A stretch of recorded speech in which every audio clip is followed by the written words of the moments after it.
Miss Tran. Welcome back to my YouTube channel. Usap-usapan pa rin ngayon sa social media ang ginawang prod ni Vice Ganda sa kanyang naging concert nitong weekend. Kung saan ayon sa mga netizen ay tila pambabastos nga daw ito sa dating Pangulo na si Duterte. Kaya naman naging laman ito ngayon ng social media. Samot-sari ang naging reaksyon ng mga netizens dito, ang ilan ay hindi nga natuwa sa ginawa na ito ni Vice Ganda. Samantala, isa sa mga highlights na naging concert ni Vice ay ang paglabas nito ng sama ng loob sa columnist na si Christopher Min. Actually, maraming gusto yung madlang people na maganap sa Showtime. At marami ring hindi bet yung madlang people na mga ganap sa Showtime na hindi nila bet yung segment, na ayaw nila yung segment. Marami silang ganyan. And I understand. Kaya lang, hindi lang rin nila masyadong naiintindihan na minsan yung mga hindi nyo bet, magugulat kayo yun na nagre-rate na hindi rin namin maintindihan. Oo, minsan yung mga hindi nyo bet na gusto nyo ipatanggal ng mga segment, nagtataka kayo bakit pinapahaba o mahaba kasi yun na nagre-rate. Minsan naman yung mga gustong-gusto nyong segment, kasi sabi bakit sandali lang tinanggal agad, yun ang gusto namin, dapat gusto namin mahaba oras ito, gusto namin araw-araw to. Hindi po kasi nagre-rate. At alam namin kasi yung mga segments na nagre-rate at hindi kasi yung ratings dumarating sa amin araw-araw. So nire-review yun, tapos binibigyan kami ng feedback na management na ito yung mga ratings, itong ratings na to nagre-rate, so papahabain yun. Sa ayat, so gusto kasi nagre-rate siya. It's all about ratings kasi without ratings, hindi kami makakakuha ng sponsors. Yun ang truth doon. Sinasabi nila na plugging ratings, talagang mahalaga po yung ratings kasi yung mga advertisers po, yung mga sponsors, sa ratings sila tumitingin. Pag hindi nag-rate yung program o hindi nag-rate yung segment, hindi talaga sila magsusponsor. Hindi sila maglalabas ng pera para mag-place ng kanilang ad dun sa aming programa o dun sa aming segment. Ayan. Siyempre hindi na lang namin sinasabi, pero yun nga, minsan yung madaming pagkakataon na hindi nyo bet, na inaaway nyo kami, bakit yan yung segment, ba't pinaninindigan niya, ba't di pa rin sinisibak? Kasi yun po yung nagre-rate na segment. At iba yung, merong mga segments na putok online, pag binasa mo ang ganda-ganda ng review sa Twitter or sa X, sa ibang platform, maraming maganda yung review sa ibang platform. Pero hindi siya nagtatranslate sa ang ganda naman na iba-ibang kulay. Hindi siya nagtatranslate sa ratings sa free TV. Ang ratings po nakabase hindi sa dami sa taas ng viewership online o ng mga nanonood digitally. Ang ratings hindi binabase sa kung ano yung paborito online sa ibang platform. Ang ratings po ay nakabase sa kung ano yung pinanonood sa free TV. Kaya minsan nababaliw na din ho kami kasi ito yung gusto online, pero mababa yung ratings. Yung mga nasa free TV, hindi yun ang pinanonood. Yes. Talagang kailangan namin i-consider kung ano yung nagre-rate sa free TV audience kasi yun po yung tinitingnan ng mga sponsors. So yun, sana somehow na ipaliwanag ko sa inyo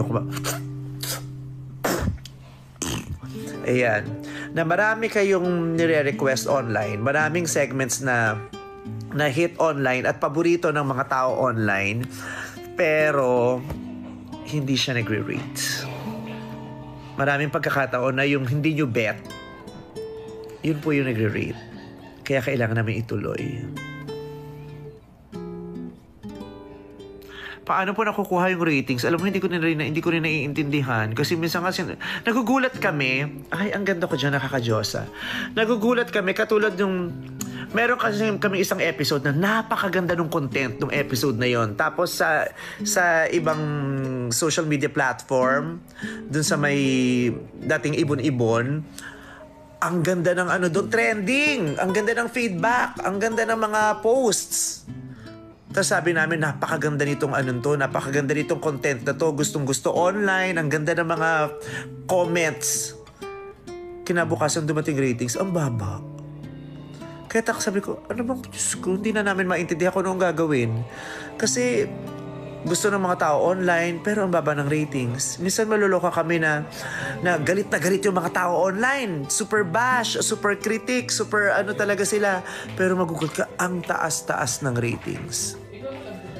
Kaya pasensya na po kayo kung hindi namin kayo mapagbigyan all the time sa lahat ng mga demands at gusto nyo kasi nababaliw na rin po kami. Hindi namin alam talaga kung ano ibibigay talaga yung demand online or demand ng mga o yung kung anong nagtatranslate at nagbibigay ng magandang ratings.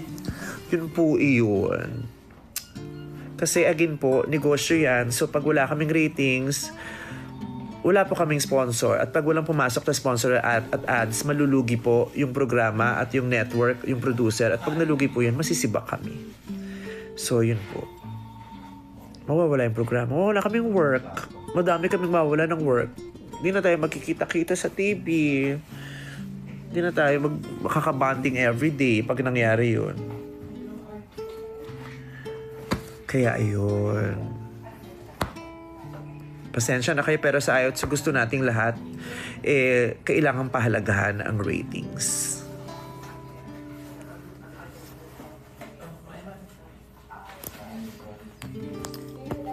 Katulad nung especially for you dati, Uber binabash yun online.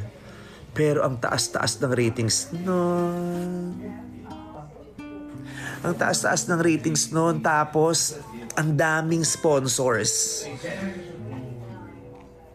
Yun. Actually, kahit yung Sexy Babe, ayaw yun online. Super bash yung mga tao dun online. Pero mataas po yung ratings nun. Ang ganda naman ng mga yun. Mataas yung ratings nun. Ano pa bang example? Yung hide and sing, paborito yun online. Ang daming nagre-request nun at ang daming nagagalit online. Bakit maigsi lang yung oras na binibigay dun sa hide and sing, ganyan-ganyan. Gusto nila, dapat pahabain daw, nabibitin daw sila. Pero, ang baba po ng ratings yung segment na yun. Kahit yun ang gustong-gusto nyo. Kasi merong ratings per segment, mayroong ratings every per minute, yung per 10 minutes, per ano, may oras, makikita mo yun kung gumaganon. So, alam po namin kung ano yung mga nagre-rate na segment kada oras. Kasi binibigay po sa amin yung report. Na syempre, di ba, hindi naman alam yun ng marami. Kaya yung iba talak lang ng talak. Na, bakit ganyan? Ang iksi-iksi itong oras. Bakit ito haba-haba? Ang pangit-pangit yung segment, ang haba-haba. Itong gusto namin segment. Samantala, nananatiling tahimik naman si Meme Vice sa social media. Matapos ang kanyang naging viral video sa kanyang concert ay bumaba naman ang kanyang followers sa social media. Noong una ay 20 million ito at ngayon pagkatapos ng viral video niya ay naging 19 million na lamang. Kaya naman, kayo mga kachismis dyan, ano ang opinion nyo sa usapin na ito? Comment down below, and if you like this video, please subscribe my YouTube channel and click the notification bell para mas updated ka kachismis dyan. Thank you for watching.